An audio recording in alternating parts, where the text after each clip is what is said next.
Sebanyak 7 orang keluarga disiram air keras ketika berada di rumahnya yang beralamat di Jalan Kimarogan, Lorong Banten, Kelurahan Kemas Rindu, Kecamatan Kertapati, Palembang, Kamis 2 Juni sekitar pukul 19.30 waktu Indonesia Barat.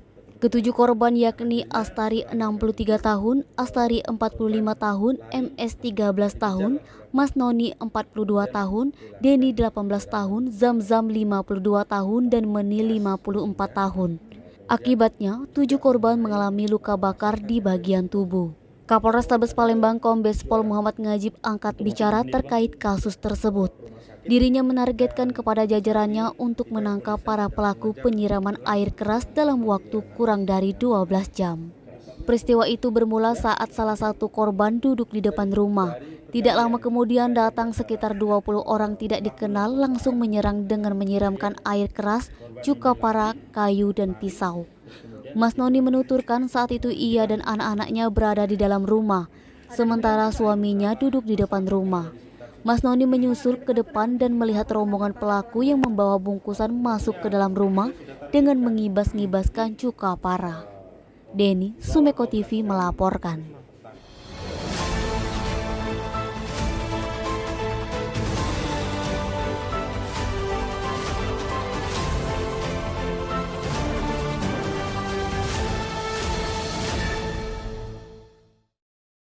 Pembuktian perkara kasus korupsi kegiatan kesehatan home visit pada Dinas Kesehatan Prabu Muli tahun anggaran 2017 yang menjerat terdakwa mantan Kadinkes Kota Prabu Muli bernama Dr. Happy Tejo Cahyono telah digelar di Pengadilan Tindak Pidana Korupsi Palembang. Dari persidangan diperoleh fakta bahwa belasan saksi tenaga kesehatan Kota Prabu Muli yang dihadirkan oleh penuntut umum Kejari Prabu Muli akui tanda terima honor transportasi. Semua dibuat dengan mencantumkan tanda tangan palsu. Pria yang akrab disapa Anjas ini mengungkapkan, dalam persidangan juga terungkap pencairan dana bantuan operasional kesehatan sebesar 141 juta yang berasal dari anggaran Pemkot Prabu Muli tahun 2017. Disinyalir tidak digunakan sebagaimana mestinya. Hal itu diperkuat dengan keterangan saksi Nur Malakari sebagai kabid pada Dinkes Prabu Muli yang juga narapidana kasus yang sama telah dijatuhi vonis pidana terlebih dahulu selama 1 tahun 10 bulan.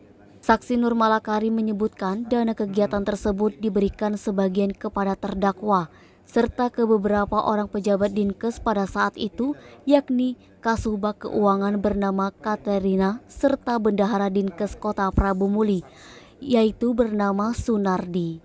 Disinggung apakah akan ada pengembangan tersangka baru dari keterlibatan pihak lainnya dalam perkara ini, Anjas menjawab lugas masih fokus dengan pembuktian perkara ini terlebih dahulu dan masih melihat fakta-fakta di persidangan. Penasihat hukum Mojiono SH, Yulison Amprani SHMH, serta Sanjaya SHMH yang ditunjuk oleh Pemkot Prabu Muli untuk mendampingi terdakwa Dr. Happy Tejo menyampaikan sebagaimana keterangan saksi bahwa kegiatan home visit tersebut fiktif. Jelas dibantah keras oleh kliennya di persidangan. Mujiono menjelaskan, kliennya menyatakan sangat keberatan terhadap keterangan saksi-saksi tenaga kesehatan perihal pelayanan kegiatan itu fiktif. Menurut kliennya, khususnya pihak puskesmas mengetahui dan telah dilaksanakan. Disinggung perihal adanya indikasi pemberian uang kepada pihak Dinkes terutama untuk kliennya, Mujiono juga mengatakan bahwa kliennya membantah tidak ada pemberian uang sama sekali, sebagaimana keterangan saksi yang dihadirkan. Untuk diketahui kasus dugaan korupsi dana BOK yang menjerat tersangka Dr. Happy Tejo Cahyono ini merupakan pengembangan perkara sebelumnya, yakni atas nama terpidana Nur Malakari yang telah dipidana 1 tahun 10 bulan penjara. Dari persidangan itu terungkap sejumlah pejabat di lingkungan Dinkes Prabu Muli tahun 2017 ikut mencicipi sejumlah uang dari kegiatan tersebut, di antaranya mantan Kepala Dinkes Prabu Muli sebesar 81 juta.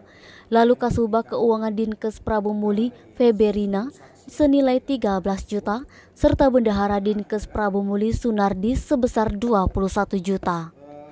Program home visit sendiri adalah program Pemkot Prabu Muli melalui Dinkes yang dilakukan petugas kesehatan di puskesmas. kegiatan tersebut dengan cara mendatangi langsung pasien-pasien. Adapun anggaran untuk kegiatan tersebut 141 juta yang bersumber dari APBD pemerintah Kota Prabomuli tahun 2017.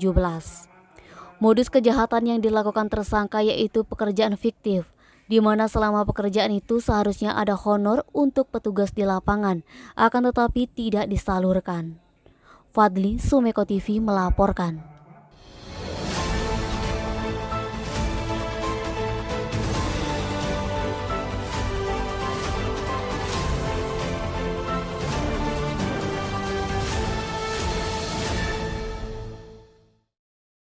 Menjelang peringatan HUT Bayangkara ke-76 tahun ini, Polrestabes Palembang menggelar turnamen futsal persahabatan antara pejabat utama Polrestabes Palembang dengan rekan media. Di tengah kesibukannya, Kapolrestabes Palembang Kombes Pol Muhammad Ngajib didampingi Wakapolrestabes AKBP Andes Purwanti dan seluruh Kapolsek. Sabtu 4 Juni siang langsung melakukan kick-off di lapangan futsal Sekolah Kusuma Bangsa Palembang. Kegiatan ini dalam rangka memperingati HUT Bayangkara ke-76. Selain itu, untuk mempererat hubungan dengan seluruh rekan media yang ada di Kota Palembang. Edo, Sumeko TV melaporkan.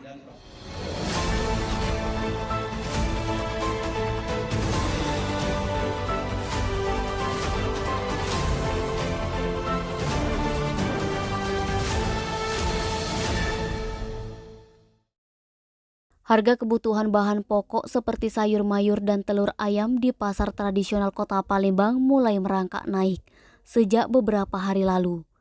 Menanggapi hal itu, Kepala Dinas Perdagangan Palembang M. Raymond Lauri membenarkan terdapat kenaikan beberapa harga jual bahan pokok di pasar tradisional Palembang.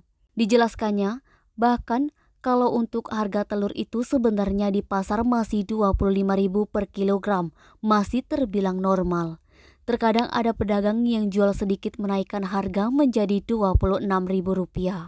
Raymond menyebutkan harga telur intinya stabil, namun terkait harga sayur mayur benar adanya kenaikan seperti bawang merah atau cabai karena faktor cuaca. M. Raymond Lauri juga menjelaskan memang ada kenaikan tapi tidak terlalu signifikan. Tetapi yang terpenting untuk Kota Palembang ketersediaan stoknya ada. Bahkan untuk telur tersedia kebutuhan stok sekitar 1,6 juta ton per bulan. Naba, Sumeko TV melaporkan.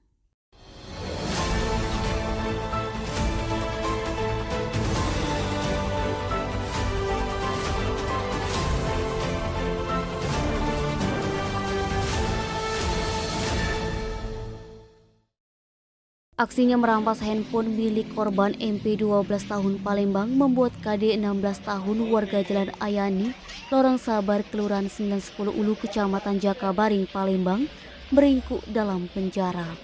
Tersangka ditangkap unit reskrim Polsek Seberang Ulu 1 Palembang Jumat 3 Juni, sekitar pukul 3.00 waktu Indonesia Barat. Tersangka KD melakukan aksi pencurian dengan kekerasan terjadi pada Selasa 12 April, sekitar pukul 8.00 waktu Indonesia Barat di Jalan Ayani, Lorong Sabar, Kelurahan 910 Ulu, Kecamatan Jakabaring, Palembang.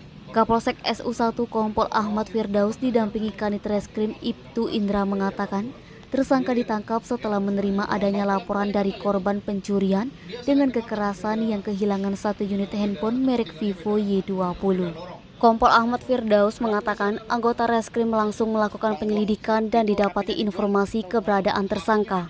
Langsung dilakukan penangkapan dan tersangka saat diinterogasi mengakui perbuatannya sudah merampas handphone milik korban. Untuk kronologi kejadian ini bermula korban berjalan kaki hendak keluar lorong, setibanya di TKP, pelaku yang juga berjalan kaki dari arah belakang langsung mendorong tubuh korban hingga terjatuh. Saat korban terjatuh, tersangka mengambil handphone korban dengan cara dirampas dan langsung melarikan diri. Masih dikatakan Ahmad Firdaus bahwa setelah berhasil mencuri handphone korban, tersangka ini menjual handphone melalui COD dengan orang tak dikenal seharga Rp850.000. Pengakuan tersangka uang hasil penjualan handphone dihabiskan untuk berfoya-foya, menraktir teman karaoke, membeli pakaian dan minuman. Setelah kejadian, tersangka juga sempat melarikan diri ke daerah Dusun Tanjung Ale, Kecamatan Rambutan, Kabupaten Banyuasin selama 1 bulan. Atas ulahnya tersangka akan diterapkan pasal 365 KUHP dengan ancaman penjara di atas 5 tahun. Dan barang bukti diamankan berupa satu handphone merek Vivo Y20, satu lembar baju kaos oblong merek Bombogi. Denny, Sumeko TV melaporkan.